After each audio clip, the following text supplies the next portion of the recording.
cuarta parte del capítulo 3 del Evangelio de Juan. Cuarta parte del capítulo 3 del Evangelio de Juan. Es necesario que yo mengüe y él crezca. Podemos poner el título de esta enseñanza: es necesario que yo mengüe y él crezca. Juan capítulo 3, versículos 22 al 30. Juan capítulo 3, 22 al 30. Después de esto vino Jesús con sus discípulos a la tierra de Judea, y estuvo ahí con ellos y bautizaba. Juan bautizaba también en Enón, junto a Salim, porque había allí muchas aguas, y venían y eran bautizados, porque Juan no había sido encarcelado. Entonces hubo una discusión entre los discípulos de Juan y los judíos acerca de la purificación. Y vinieron a Juan y le dijeron: Rabí, mira que el que estaba contigo al otro lado del Jordán, de quien tú diste testimonio, bautiza y todos vienen a él. Respondió Juan y dijo: no puede el hombre recibir nada si no le fuere dado del cielo. Vosotros mismos me sois testigos de que dije: yo no soy el Cristo, sino que soy enviado después de él. El que tiene la esposa es el esposo, mas el amigo del esposo que está a su lado y le oye, se goza grandemente de la voz del esposo. Así pues, mi gozo está cumplido. Es necesario que él crezca, pero yo mengüe. Oh Dios, te alabamos, Señor, eres maravilloso para nosotros y estamos delante de ti, creciendo en tu palabra, Señor, que tú abras nuestro entendimiento, Señor, que tu Espíritu nos revele a Cristo, nos revele tu santidad, nos revele tu persona y podamos nosotros crecer en el conocimiento tuyo, Dios. En el nombre de Jesús, Señor. Amén. Versículo 22 dice: después de esto vino Jesús con sus discípulos a la tierra de Judea y estuvo allí con ellos y bautizaba. En realidad, como veremos en el capítulo 4, no era Jesús quien bautizaba, sino sus discípulos. Juan 4, 1 y 2 nos dice: cuando pues el Señor entendió que los fariseos habían oído decir: Jesús hace y bautiza más discípulos que Juan, aunque Jesús no bautizaba sino sus discípulos. Eso es lo que vemos en la escritura de Juan 4, 1 y 2. Dándonos el testimonio claro de que no es el Señor Jesús el que estaba bautizando, sino sus discípulos. Judea era el lugar donde Juan estaba desarrollando su ministerio y donde todavía estaba bautizando, como vemos adelante. El versículo 23 dice: Juan bautizaba también en Enón junto a Salim, porque había allí muchas aguas, y venían y eran bautizados, porque Juan no había sido aún encarcelado. Entonces hubo discusión entre los discípulos de Juan y los judíos acerca de la purificación. Primero tenemos que ver que el Señor Jesús con sus discípulos y Juan el Bautista estaban bautizando en lugares donde había mucha agua. Y ahí cada uno era llamado al arrepentimiento. Vamos a estudiar más adelante un poco el concepto del bautismo de Jesús después de la resurrección y el bautismo de Juan, que posiblemente era el mismo bautizo que estaba autorizando Jesús a sus discípulos a hacer en ese momento, llamando a todos al arrepentimiento para preparar su corazón justamente porque el Mesías había llegado. La esperanza del Mesías había sido año tras año y sin embargo ahora que estaba él ahí no todos le reconocieron. Pero Juan seguía bautizando para que preparen su corazón porque el Señor iba a ser crucificado, iba a resucitar e iba a haber salvación para todos. Vemos aquí el concepto del rito de purificación. El versículo 25 nos dice: entonces hubo discusión entre los discípulos de Juan y los judíos acerca de la purificación. Todavía no había sido encarcelado Juan y él se seguía bautizando, pero sabemos que luego de esto Juan es encarcelado y asesinado por causa de predicar a Cristo, por causa de revelar la verdad, y vamos a verlo seguramente más adelante. Pero concentrémonos un momento en la purificación. ¿De qué está hablando? Versículo 25, entonces hubo discusión entre los discípulos de Juan y los judíos acerca de la purificación. Veamos Juan 2:6. Juan 2:6. Volvamos a nuestra enseñanza que ya pudimos tener, que ya pudimos compartir. Volvamos por un momento a Juan 2:6. Y estaban allí 6 tinajas de piedra para agua, conforme al rito de la purificación de los judíos, en cada una de las cuales cabían 2 o 3 cántaros. En Marcos 7, 3 y 4, podemos ver un poco más claramente de qué se trataba este tema de la purificación o el rito que tenían los judíos de purificación. Porque los fariseos y todos los judíos, aferrándose a la tradición de los ancianos, si muchas veces no se lavaban las manos, no comen. Y volviendo de la plaza, si no se lavan, no comen. Y otras muchas cosas hay que tomaron para guardar, como los lavamientos de los vasos de beber y de los carros y de los utensilios de metal y de lechos. Aquí vemos del versículo 3 y 4 de Marcos 7, vemos nosotros algún panorama que nos permite ver de qué se trataba este rito de la purificación. En el rito de purificación comúnmente se llenaban el agua en las tinajas para purificarse las manos antes de comer. También incluía el lavamiento de los pies y de cara, de acuerdo a sus ritos. Ahora, no es un problema el tema de la higiene aquí.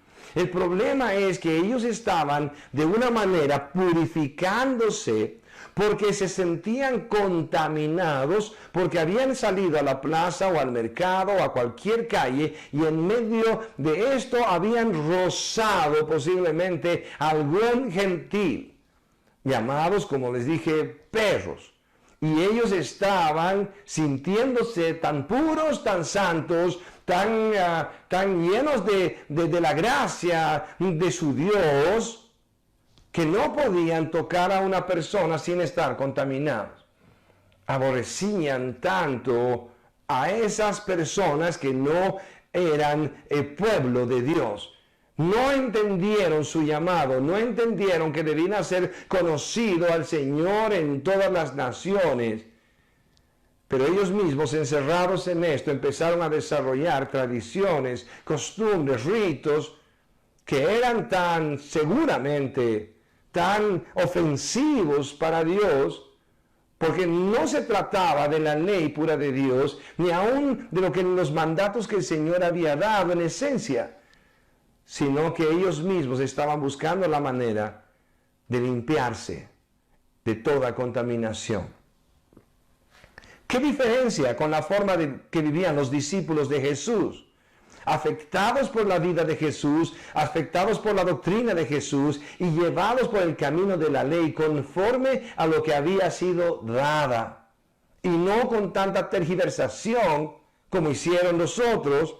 Los discípulos fueron condenados porque no se lavaban las manos antes de comer conforme al rito. Puede ser que se hubieran lavado las manos simplemente para comer, pero no se lavaban las manos conforme al rito que tenían que hacerlo. ¿Cómo los condena? ¿Cómo los condenan en Marcos 7, 5? Le preguntaron pues los fariseos y los escribas: ¿por qué tus discípulos no andan conforme a la tradición de los ancianos, sino que comen pan con manos inmundas? Otra vez, Marcos 7, 5. Le preguntaron pues los fariseos y los escribas: ¿por qué tus discípulos no andan conforme a la tradición de los ancianos, sino que comen pan con manos inmundas? En Cristo nosotros fuimos purificados con el lavamiento de su palabra. Veamos la contradicción de esa limpieza externa, creyendo que realmente uno va a quedar como puro, y entendiendo que la purificación va mucho más allá. Todo pecado nace en el corazón del hombre. Satanás solamente es tentador. Satanás no tiene la culpa de tu pecado, porque el pecado nace en el corazón del hombre. De ahí salen todas las perversidades. Entonces el Señor está más interesado en que lavemos el plato por dentro y el vaso por dentro que lo limpiemos por fuera. Otra vez entendemos esto, que el Señor está interesado no en el lavamiento externo, sino en el lavamiento interno de la vida de los hombres. Vemos nosotros, por ejemplo, en Efesios 5, 25 y 26, Efesios 5, 25 y 26. Maridos, amad a vuestras mujeres, así como Cristo amó a la iglesia y se entregó a sí mismo por ella. Versículo 26. Para santificarla, habiéndola purificado en el lavamiento del agua por la palabra.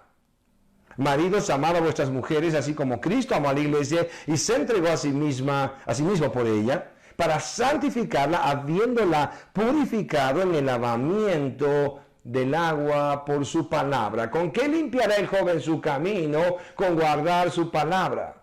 La palabra de Dios para aquellos que creemos en Cristo, por lo que creemos que es la bendita palabra de Dios y la recibimos como tal, entonces somos lavados por su palabra.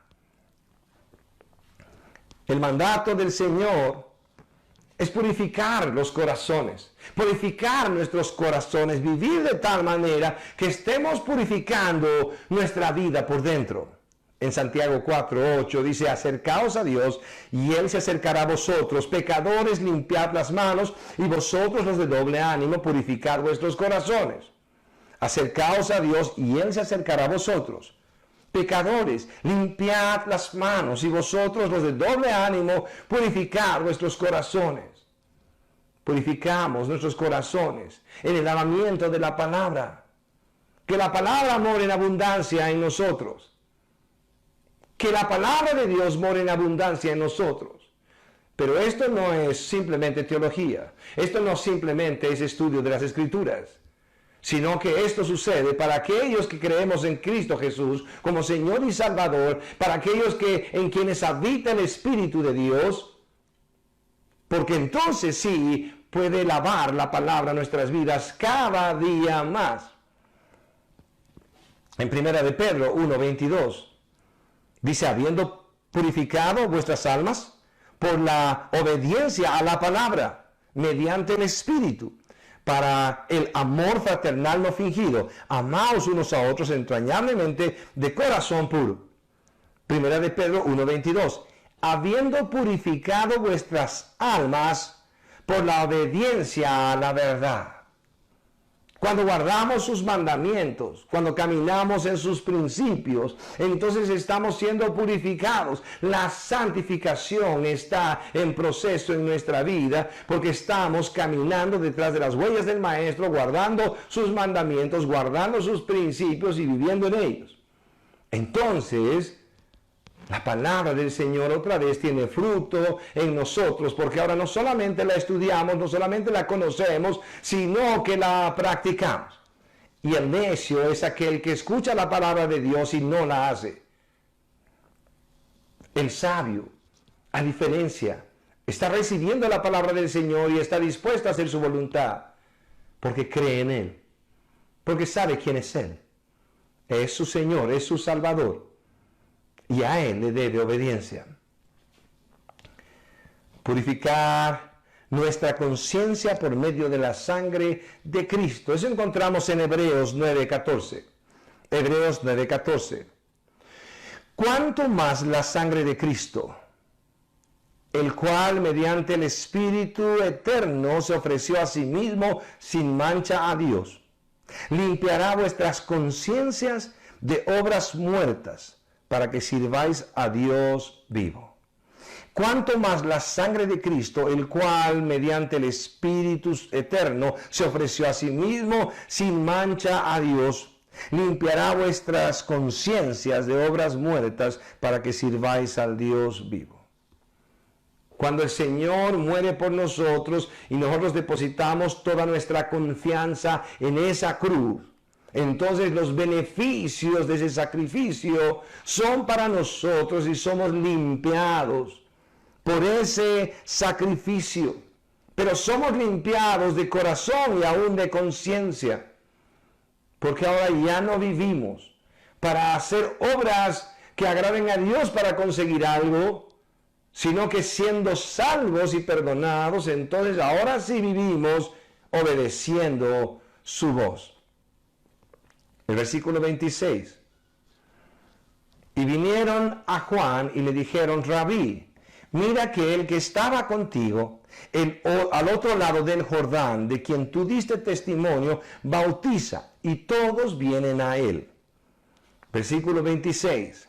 Y vinieron a Juan y le dijeron: Rabí, maestro, mira que el que estaba contigo al otro lado del Jordán, de quien tú diste testimonio, bautiza, y todos vienen a él. Bueno, sabemos que no estaba bautizando él, que bautizaban sus discípulos. Primero debemos notar la diferencia entre el bautismo de Juan y el de Jesús después de su resurrección, como había compartido al principio. Juan bautizó a quienes se arrepentían de sus pecados, preparando el corazón de ellos para la llegada del Mesías. Ahora es posible que el Señor Jesús también, como dije antes, autorizó a los discípulos para que bauticen de la misma manera de Juan.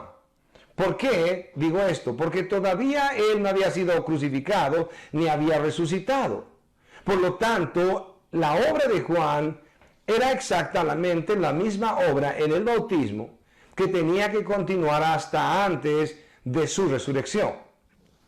¿Qué pasaba en ese momento? Marcos 1:4 dice: bautizaba Juan en el desierto y predicaba el bautismo de arrepentimiento para perdón de pecado. Cada hombre, cada vida ahí en medio de cercanos a Juan, en la generación de Juan, estaban viviendo una vida de religiosidad si la vivían. Y esa religiosidad los tenía confiados de que Dios estaba con ellos, de que merecían la salvación de Dios, el amor de Dios. Es más, aún simplemente por ser hijos de su padre Abraham, del padre Abraham, como ascendientes de él, eran beneficiados de todas las promesas, por lo tanto eran salvados por Dios, amados por Dios y llenos de su gracia. Entonces aparece Juan el Bautista y les dice algo distinto. Les dice que están llenos de pecado y que el Mesías está viniendo y que deben arrepentirse para perdón de pecados, porque tienen que estar preparados. Tienen que estar preparados para la venida del Mesías. El Mesías va a venir y va a encontrar corazones dispuestos de aquellos que se arrepienten. La predicación de Juan era esa. Por lo tanto, creemos que la predicación en el bautismo de aguas que estaban haciendo los discípulos de Jesús era de la misma manera. Ahora, hay un cambio grande entre ese bautismo y el bautismo del Señor Jesús. Después de su resurrección, el mandato del Señor fue bautizar a los que creen. Por lo tanto, los que han depositado su confianza en la cruz del Calvario, en el sacrificio de Jesús como el pago por sus pecados, ellos deben ser bautizados en señal de obediencia a Dios y como una manifestación externa de su fe. Otra vez es importante este concepto. Después de la resurrección, el mandato del Señor fue bautizar a los que creen. Por lo tanto, los que depositaban su confianza en el sacrificio de Jesús como pago por sus pecados, deben ser bautizados. Deben ser bautizados en señal de obediencia, es un mandato. Deberían seguir las pisadas del Maestro, él también lo hizo. Pero no solamente esto, sino que la manifestación de su fe externa está en el bautismo. Marcos 16, 15 y 16. Y les dijo: id por todo el mundo y predicad el evangelio a toda criatura. Id por todo el mundo y predicad el evangelio a toda criatura. El que creyere y fuere bautizado será salvo, mas el que no creyere será condenado. Otra vez, y les dijo: id por todo el mundo y predicad el evangelio a toda criatura. El que creyere y fuere bautizado será salvo, mas el que no creyere será condenado. No está condenado el que no se bautiza.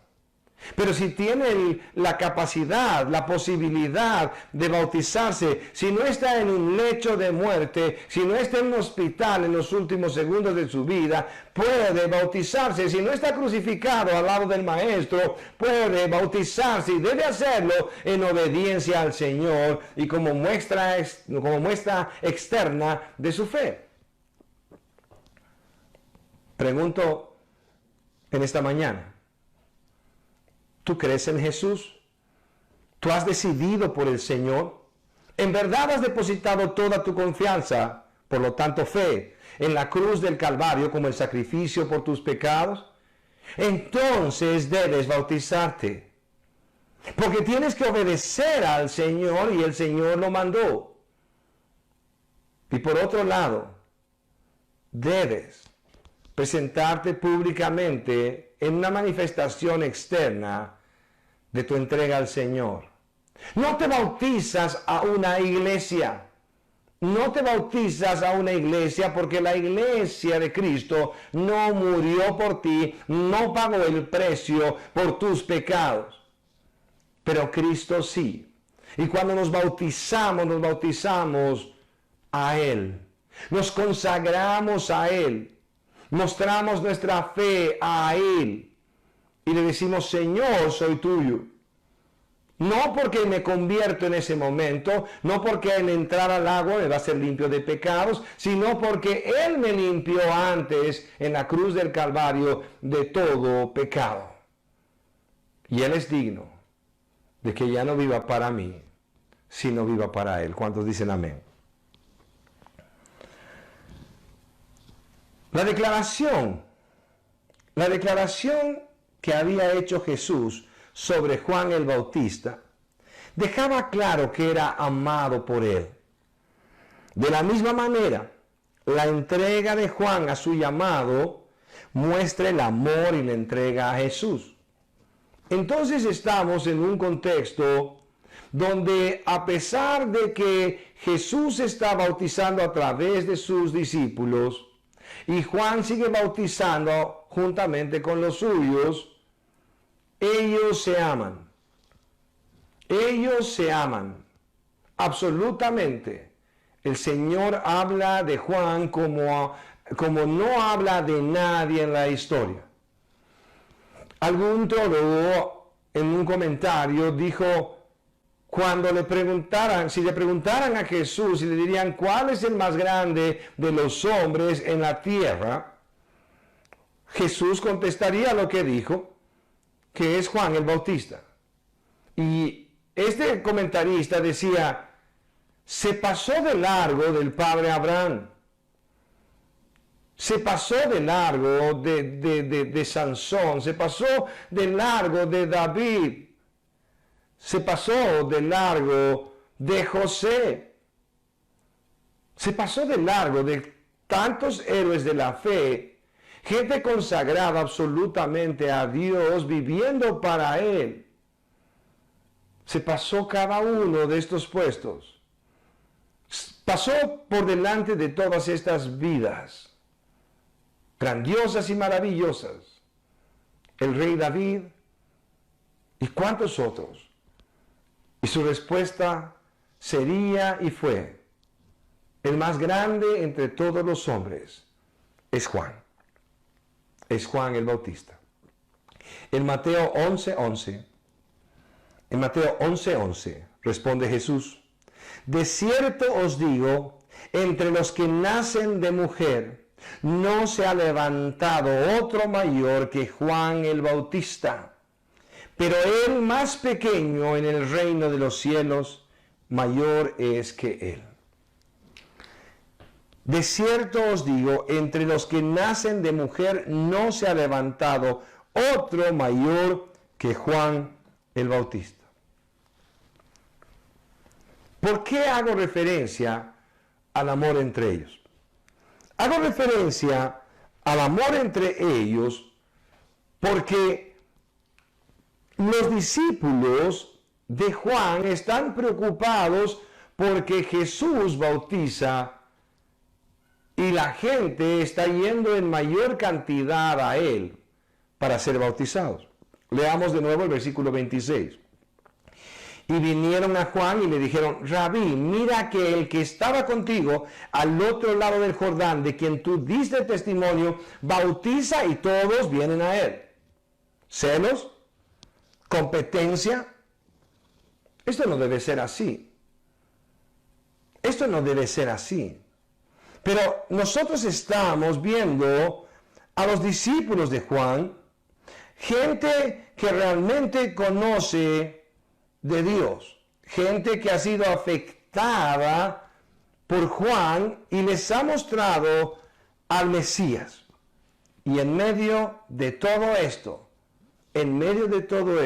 hombres de Dios dejan de reconocer al Mesías y ponen una barrera entre el Mesías y ellos, porque ellos han sido enseñados por Juan el Bautista, porque su maestro es Juan el Bautista, porque el instrumento de Dios que utilizó para salvarles es Juan el Bautista. Ni siquiera dicen Jesús, sino dicen aquel que tú le has honrado. Ese que vino y que tú le honraste, le reconociste. Diste testimonio de él. No dijeron Jesús. Parece que fuera hasta un término despectivo. Cuando nosotros decimos, es muy diferente que decir Jorge, Juan, Pedro. Y ellos están sufriendo un problema porque aún conociendo de Dios, aún esperando al mismo Cristo, a quien lo están mirando como una competencia para el ministerio de su maestro, ministerio de ellos también, porque ellos son parte del ministerio de Juan, son sus discípulos. Pero nacen celos en su corazón, su propia concupiscencia, los deseos desmedidos de su carne, su pecado, a pesar de conocer de Dios, florece. Y una vez más digo, esto no debe ser así. No debe ser así. Podemos decir desde el púlpito y denunciar a los herejes. Podemos denunciar las herejías. Podemos denunciar con nombre y apellido a cada uno de ellos para librar a su iglesia de error, para que no sigan a lobos disfrazados de ovejas. Podemos dar sus nombres y podemos condenarles en el sentido de que lo que están haciendo está mal y que van camino al infierno si no se arrepienten. La última noticia es que los profetas, apóstoles y querubines casi protectores ya se están divorciando. El apóstol Maldonado se está divorciando de su mujer está divorciando de él, y ahora van a estar en una pugna económica de todo lo que han robado en el nombre de Dios. Podemos condenarles, si no se arrepienten se van al infierno, pero no somos Dios para condenarlos eternamente. Podemos juzgar sus obras y condenarlos. Pero aquí el problema no es ese. No estamos viendo una declaración como la hizo Jesús o como la hicieron los apóstoles contra los herejes, contra aquellos que están haciendo blasfemar el nombre de Cristo, sino que son los discípulos de Juan que están anidando celos amargos contra el mismo Mesías que Juan les ha enseñado a esperar. Que Juan les ha enseñado a esperar. La pregunta para ti y para mí es, ¿algún momento está pasando eso en tu interior? ¿Estamos compitiendo con alguna iglesia? Hermanos, vamos a mostrar nosotros nuestro rating de iglesia para que otros aprendan. Para que otros aprendan. Para que se den cuenta que el Señor está con nosotros y no con la iglesia del fondo ni la iglesia del frente. Ese no es nuestro llamado. Nuestro llamado es seguir bendiciendo cada una de las obras del Señor. Pero no nos confundamos.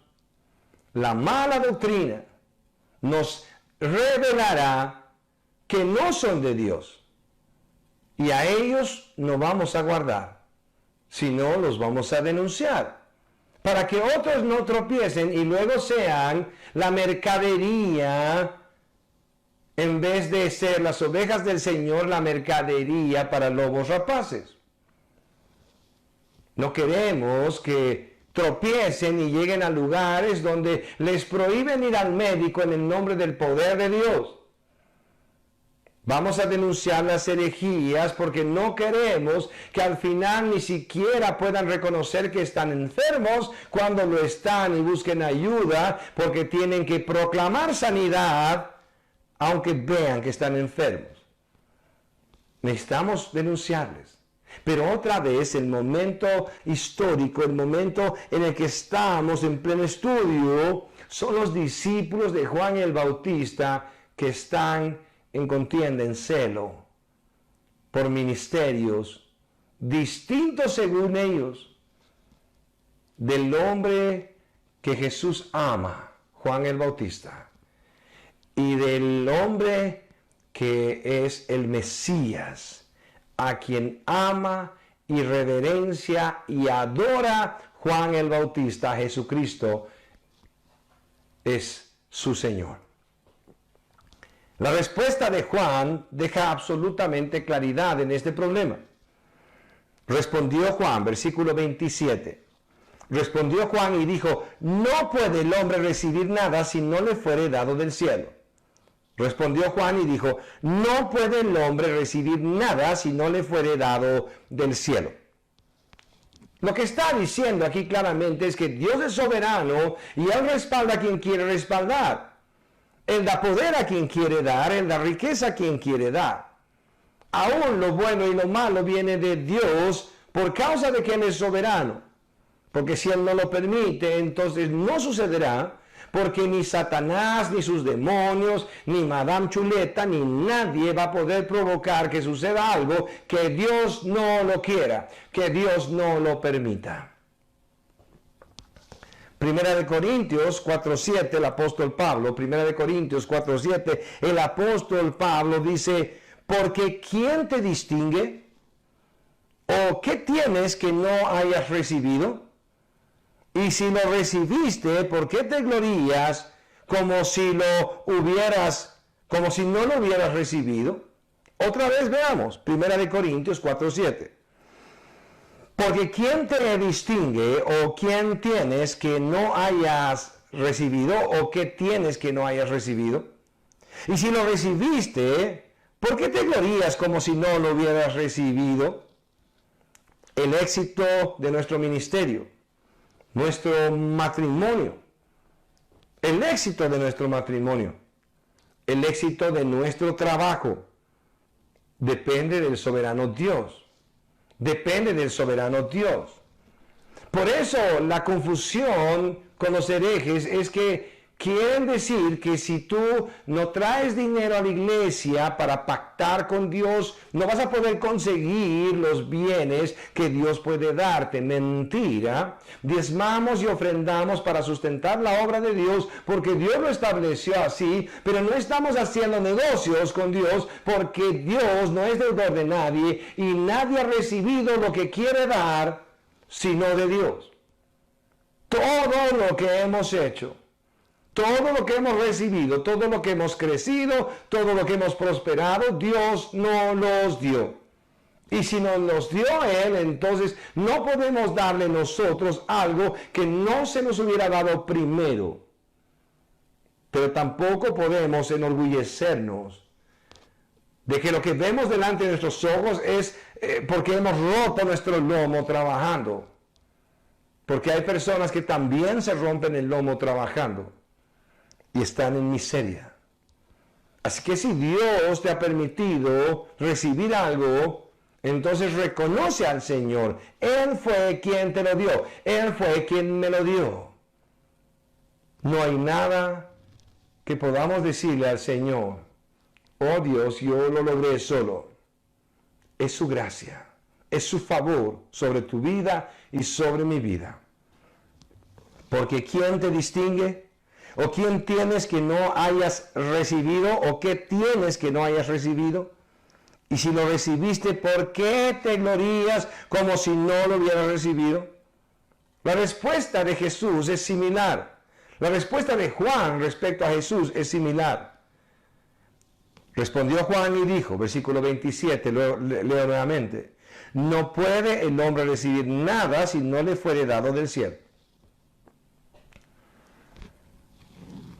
Juan tenía un ministerio respetado, poderoso, temido,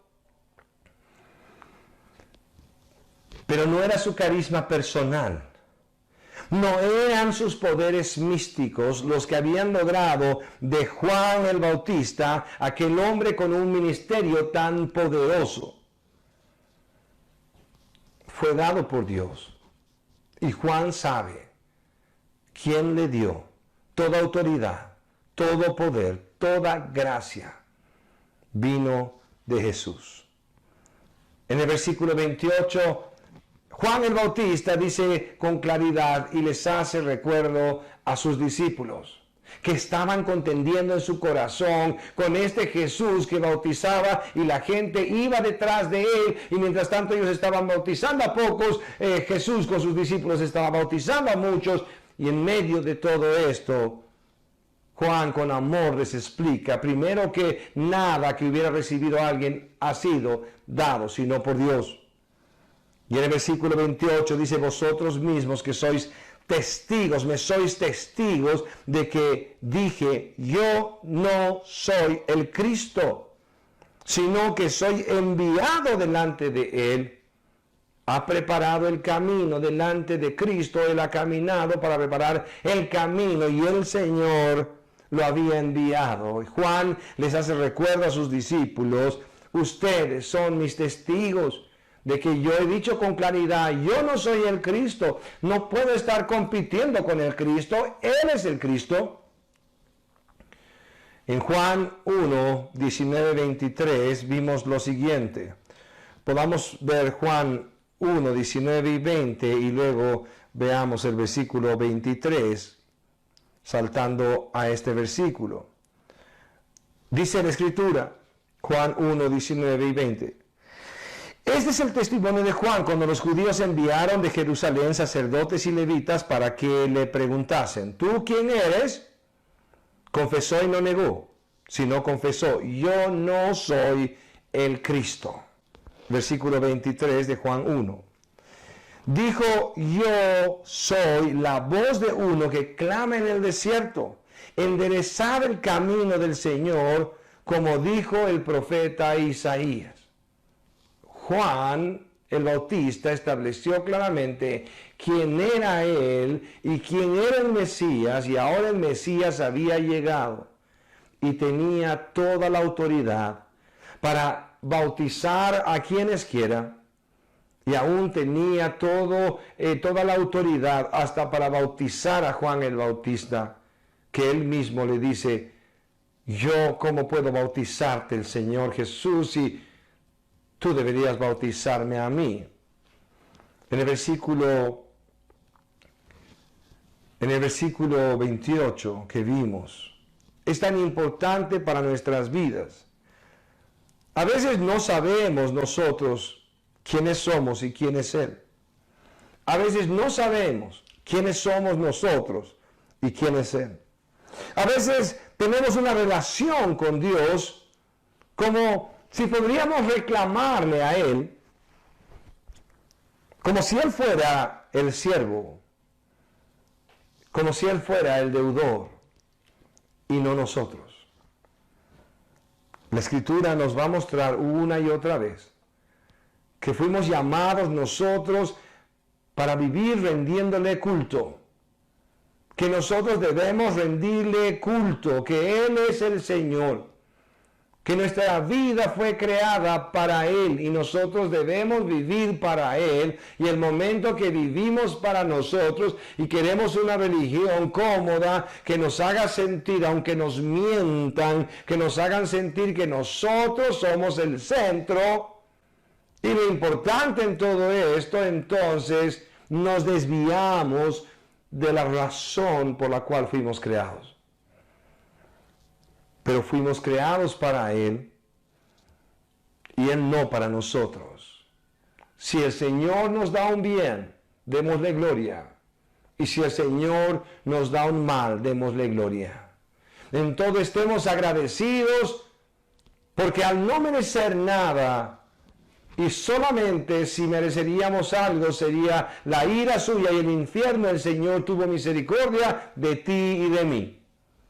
Y tiene misericordia para los que están escuchando en este día. Y puede ser el día de tu salvación. Puede ser el día del comienzo de tu verdadera conversión. No importa si has estado tantos años en la iglesia. El ser parte de una iglesia no te salva. Solo Cristo salva. Deposita toda tu confianza en la cruz del Calvario como el pago por tus pecados. Arrepiéntete de tus pecados y ven a Él. El versículo 29 dice, el que tiene la esposa es el esposo, mas el amigo del esposo que está a su lado y le oye, se goza grandemente de la voz del esposo. Así pues, mi gozo está cumplido. ¿Qué está diciendo Juan el Bautista?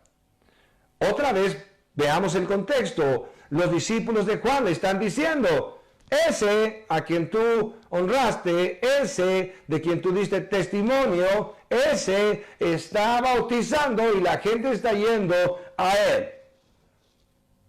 Juan, haz algo, ¿o qué hacemos? Y el Señor ha hecho una obra maravillosa en Juan el Bautista. Él es un hombre fiel. Fiel a su llamado, fiel a su Señor.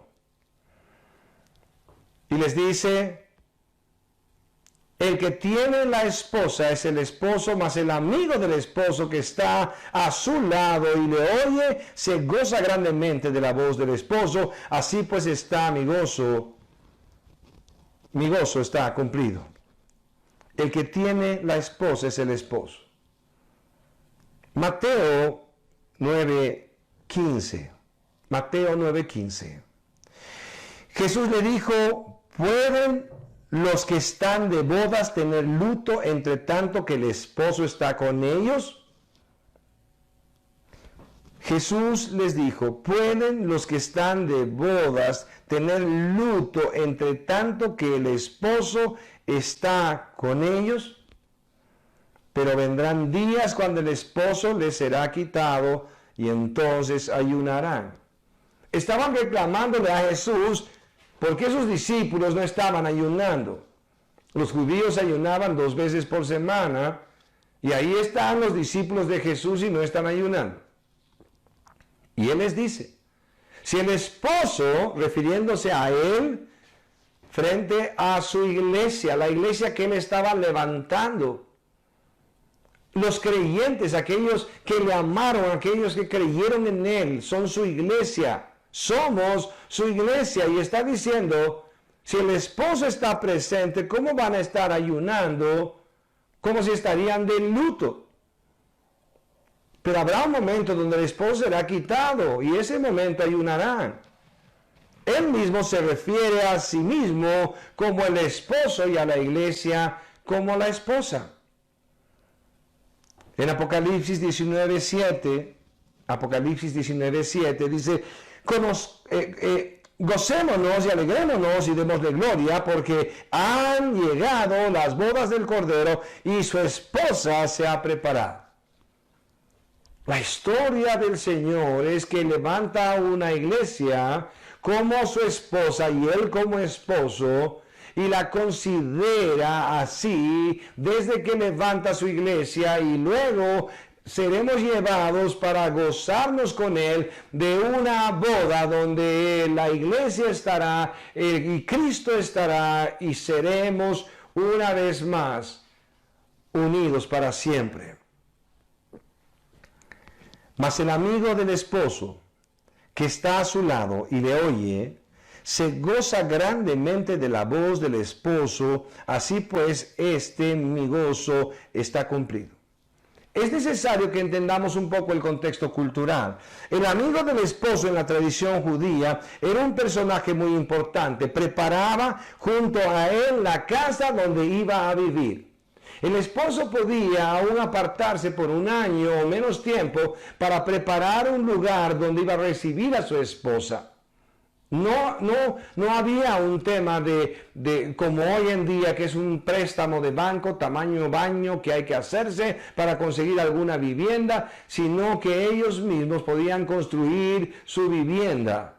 Y tenían un espacio dado porque se iban a casar, entonces podían tomar su lugar y empezar a construir el lugar justamente para que la esposa venga luego de la boda.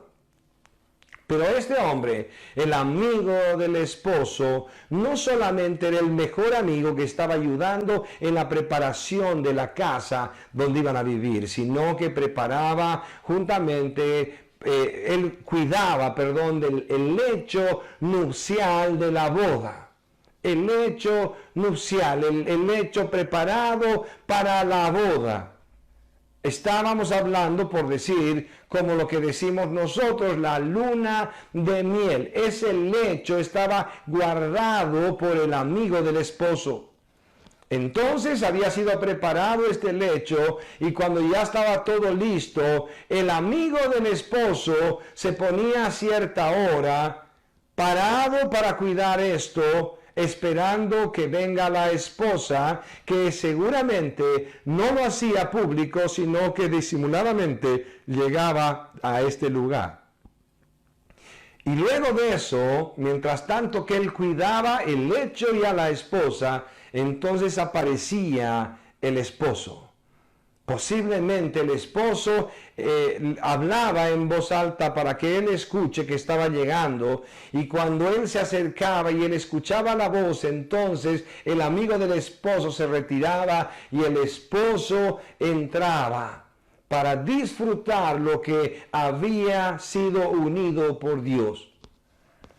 Y así Juan el Bautista está hablando de que él es el amigo del esposo. Ese amigo del esposo que había preparado el camino del esposo. Había preparado el camino del Mesías. Y él luego, al escuchar la voz del esposo, estaba gozándose porque sabía que él había levantado su iglesia, que había esposa para el esposo. Y su gozo era cumplido. Su trabajo estaba bien realizado. Él había glorificado al Señor y había sido fiel. Pero no solamente quedó esto aquí, sino que Juan el Bautista luego de esto fue encarcelado y decapitado. Pero no le negó, sino que le amó hasta el final. Volvamos a leer. Mas el amigo del esposo que está a su lado y le oye se goza grandemente de la voz del esposo. Así pues, mi gozo está cumplido. Versículo 30. Versículo 30. Es necesario que él crezca, pero que yo mengüe. Y he titulado esta porción con este versículo. Es necesario que él crezca, pero que yo mengüe. En 2 Corintios 5:15 dice, y por todos murió, para que los que viven ya no vivan para sí, sino para aquel que murió y resucitó por ellos. Esto no solo determina el nuevo nacimiento en nosotros, el dejar de ser nosotros para que Cristo sea. No solo determina el nuevo nacimiento, porque cuando uno nace realmente de nuevo, entonces su vida ya no es más suya, sino es de su Señor, de su Salvador. Ha sido comprado con precio de sangre y se ha entregado como siervo a su Señor. El propósito de la vida del hombre siempre fue esto. Desde la creación, el hombre debía vivir para Dios. Y en el nuevo nacimiento, el hombre es llevado al arrepentimiento, reconociendo que ha vivido para sí mismo y ha despreciado a Dios. Pero cuando no desprecia el sacrificio de Dios en la cruz del Calvario para redimirle, para salvarle de su condenación, para volverlo a traer al proyecto original donde el hombre puede vivir nuevamente para lo que fue creado, entonces nace de nuevo. Así lo vimos cuando vimos a Nicodemo.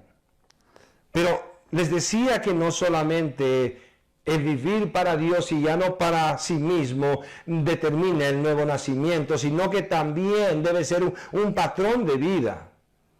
Él debe ser el centro de tu vida y de la mía. Él debe determinar lo que es bueno, lo que es malo por su palabra. Él debe recibir culto diariamente por tu misma vida. Presentemos nuestros cuerpos en sacrificio vivo y agradable a Él. El dejar de vivir para nosotros y reconocer que es mejor menguar, pero que Él crezca. Es mejor dejar de ser para que Cristo crezca. Es como debemos vivir, porque es la única manera de darle gloria al Señor. A Él debemos complacer. Que Él crezca y yo mengüe. Que tú crezcas. Que Cristo crezca y tú mengues. Que yo mengüe y Cristo crezca. Haz del Señor el todo en tu vida. Nadie puede vivir realmente si no muere primero. Si la semilla no muere, no dará fruto. Y el que vive para sí morirá eternamente. Pero el que muere por causa de Cristo y del Evangelio vivirá eternamente. Toma la decisión en tu vida. Toma la decisión en tu vida hoy. Dile, aquí estoy, Señor, y me arrepiento de haber vivido para mí y de haber hecho de ti un Dios a mi servicio, para mi beneficio. Sé tu Dios y puedas encontrar en mí un siervo tuyo, dile al Señor. Alguien que esté aquí para darte gloria, rendirte culto y agradarte todos los días de su vida. Porque tú ya vienes, Señor. Y deseo que me encuentres listo. Amada iglesia, doy gracias al Señor por estar congregados en su nombre. Que el Señor nos dé la gracia suficiente para vivir conforme a su palabra, purificando nuestras vidas por dentro a través del lavamiento de su palabra. Que el Señor siga dando crecimiento a su iglesia y podamos gozarnos. Gracias a cada uno de los que nos sustentan. Gracias porque podemos seguir adelante con el ministerio. Gracias por cada vida que está orando y clamando por nuestros enfermos. Y vemos su mano de misericordia y de amor y seguimos orando por cada uno. Dios les bendiga. Fue una producción de Comunidad Cristiana de Restauración Tarija.